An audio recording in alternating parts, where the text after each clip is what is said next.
Nampak kotor Ini filter dia. Filter kat sini baru dia bagi bawah tu. Then kat atas sini air bersih lah. Basically air yang bersih saja. So majikan minum tak ada masalah guys. Bagi majikan makan tanpa kita selalu refill, korang beli bekas makanan macam ni. Ini jenis automatic tau. Ini dia pakai wireless, pakai rechargeable. Korang boleh charge dekat sini. Dia pakai type C untuk charge dia balik. And then bateri dia memang tahan lama. Aku dah test pakai dalam seminggu 2 minggu tak ada masalah. Kita pakai mode sensor macam ni.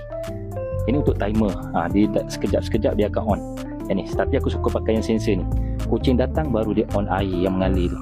Dia punya filter tau. Ini tempat diminum. Kau letak kat sini. And then korang on. Okay.